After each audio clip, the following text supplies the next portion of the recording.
Medicare free and universal if you increase taxes. So if you are elected and make this push, would you need to increase taxes?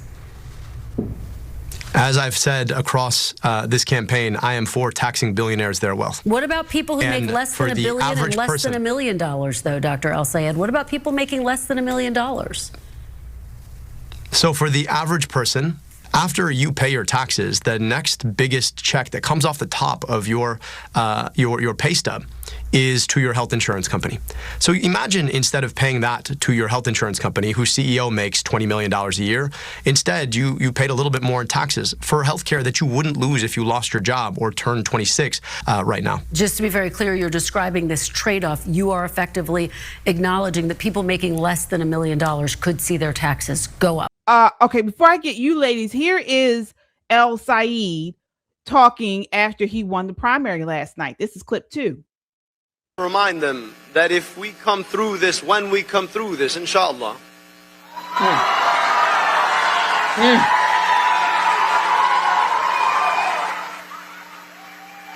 that we'll have taken $70 million on the chin and kept fighting back. All right.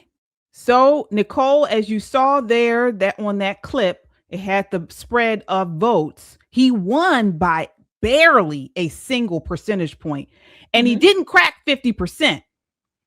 This isn't good. This is not a great primary win. He performed dramatically worse than most traditional Democrats. Nicole, what do you think about this election? You know, as an American, it's scary, right? It is absolutely terrifying as an American. But as a Republican, I love every moment of it. I hope all the DSAs win. It just makes it that much easier for us to get our candidates across the finish line, because that man that talked to her in the airport is not a one-off. No. There are a lot of Democrats who are feeling like their party has moved so far left that they don't have anything in common with them, and they will hold their nose and vote for a Republican before they sell their country away. You know, that line, inshallah, if he were really trying to court Michiganders, as they like to be called, if he was really going after the Black vote, if he were really looking for moderate people, he would not have said that. He would not. He would have said, you know, thank you, thank God, you know, something a lot more generic. But that was a shout out to the Islamists and the Muslims who got him elected. That 1% that you're talking about, that 1%, and we talked about it earlier this week. They talked about the polls where the so-called Black people were coming out en masse for him. Again, their definition of Black is not us. Their definition of Black is brown. These Islamists showed up like they did for Mandammit in New York, and they're going to do it across this nation. We have to fight back. And the way you do that is voting not only American, but conservative, traditional Americans, people who hold our beliefs. You continue to fool around with these Islamists running for office, we're all going to need to get fitted for drapes. You know, there'll be no more good looking folks on YouTube, not women anyway. We won't have any freedoms. We'll all be waiting for the call to prayer. That's what we'll be waiting for. And if you won't defend this nation, stay your ass home and let those of us who will do. But this cannot stand. He needs to get mollywopped in the general. And Mike Rogers is the guy to do it. Yeah. Well, Shelley, as you mentioned, Nicole, the Black vote did not vote for El-Sayed. Black voters broke for Stevens in a major way. Again, as far as we all know, the Black vote is the largest bloc for the Democrat Party. This is not good news for Democrats. Your thoughts, Shelley? Well, I agree with Nicole in that this is scary. It is scary as an American in general. However, I'm still not convinced that it's going to be sort of an easy win for Republicans or you know, outside, and I'll tell you why.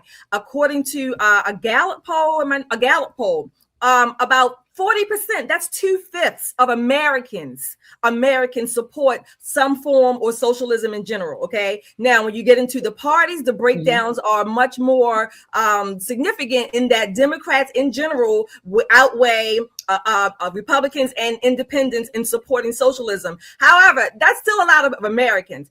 This is Michigan, of course, where there is a heavy presence of Muslims or Arabs, if you will. And you're right, that call was for largely for those with that inshallah phrase, largely for those people. Again, he didn't win by a significant margin to Stevens, but a win is still a win. Right now, polling shows Republican Mike Rogers is leading. All right. Now, again, this is early, but he's leading at 44.3%. And Abdul El-Sayed is at 40.6%. All right. Another person that is sounding the alarm, that is panicking about these Democrat socialists, is John Fetterman. Take a look here as he rips into Abdul El-Sayed. This is clip 5. In Texas, we have great ones, but I have a real problem with people that are proud to campaign people that loved Hamas or that they love communist kinds of regime and under those kinds of policies overall. And that's why I'm saying, objectively, as a Democrat in the Senate, saying that puts that seat in danger. And now that could, and now people like Sanders, after what he's done in Maine with Plattner, and now it's like it's creating more kinds of chaos. And now it's like, will you own the blowback and making it much more difficult to defend this seat? Here is Mike Rogers, and he's pushing back against it. This is the man who is running against Abdul El-Sayed in Michigan, who we hope will win the general election. Take a look here. Victory. This is really about the heart and soul of our country.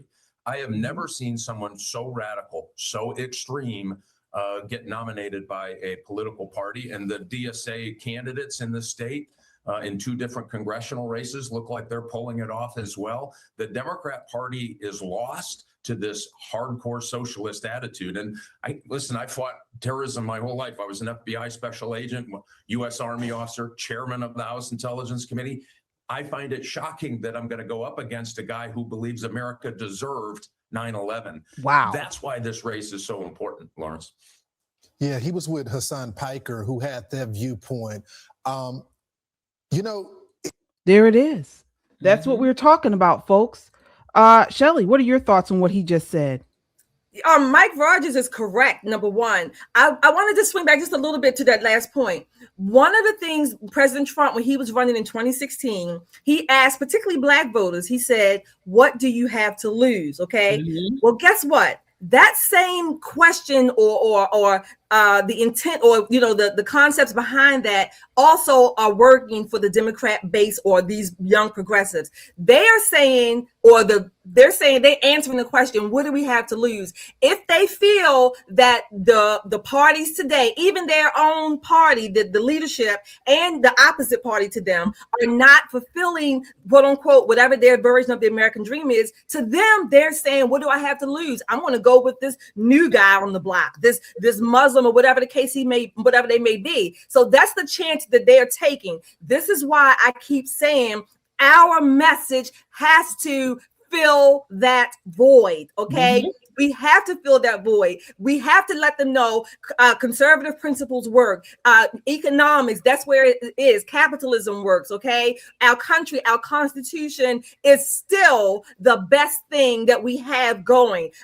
All hands down. So they are looking for something to fill that gap. They think they found it in the DSA because to them, these free programs and all the things that the government is going to promise to give them, well, that's filling that gap that they have.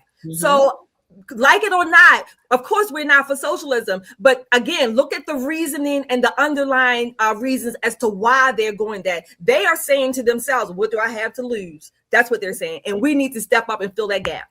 To a large degree, Shelley hit the nail, on the head. They don't really have anything to lose, but the Democrats that do have something to lose are like, hold on. Our nation is too big to fail. It's too important to us to fail. So while these merry band of idiots come in and jack everything up, how much money is it going to cost us to fix it? This is what I say to people about New York City. And they're like, oh, well, Mondami's not that bad.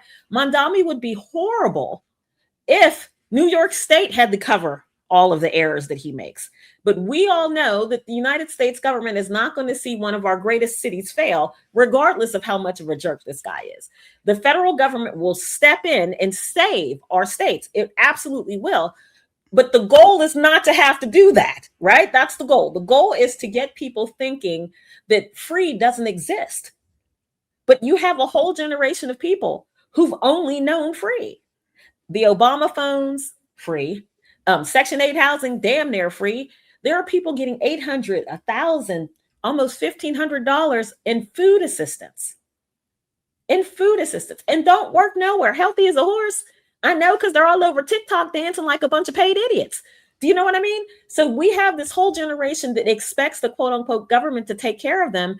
They have not yet heard anyone tell them to their faces, honey, you are the government. Your tax dollars are government dollars. They miss that.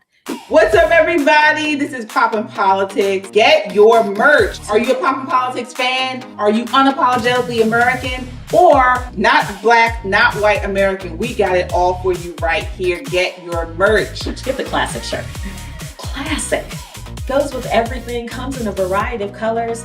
Smart, edgy, conservative, like us, like you. This is a great way to support the channel. Click the merch button. There is no shame in being an American. Get your shirt today and be unapologetic about it. Get your shirt, wear it, and be a proud American. You can get it all in t-shirts and hoodies. You can get it in stickers, on bags. You can get it all on our website, metroconservativemedia.com, or our YouTube page, Pop and Politics, and tag over to store. You can get your merch and show you're proud to be an American and support Pop and Politics.